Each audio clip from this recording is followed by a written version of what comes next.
सांगू शकते. मी आले तेव्हा खरं तर मी जरा घाबरलेले होते इतक्या मोठ्या लोकांमध्ये जाणार. आणि समोर आल्या आल्या ताई मला म्हटल्या, अगो मी तुझ्या रील्स बघितल्यात, खूप छान असतात तुझ्या कविता. 7व्या आसमानात गेल्याची फिलिंग आली खरंच सांगते. पण ताई मी तुमच्या बोलण्याकडे कमी तुमच्या चेहऱ्याकडे जास्त लक्ष देत होती. कदाचित हे सांगण्याची हिंमत तुम्हाला आजपर्यंत कोणी केली नसेल, पण तुम्ही खूपच सुंदर दिसता. तो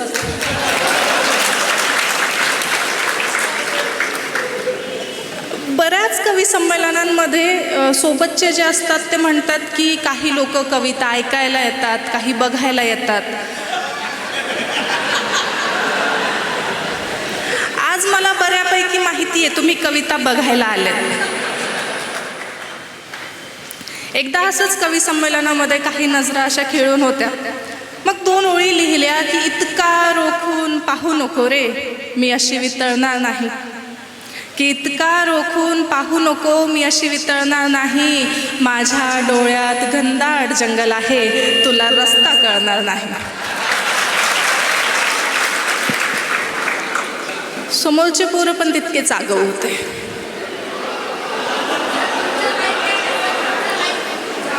हे माईक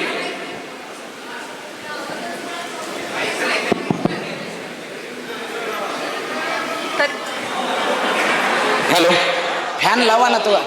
ते चालू तर समोरच्यांनी पण तसंच उत्तर दिलं. समोरचे कॉलेजचे स्टुडंट्स होते आणि त्यांनी पण तसंच उत्तर दिलं. त्यांनी सांगितलं की प्रेमाचा सिलॅबस लय अवघड, की प्रेमाचा सिलॅबस लय अवघड, कळता कळत नाही.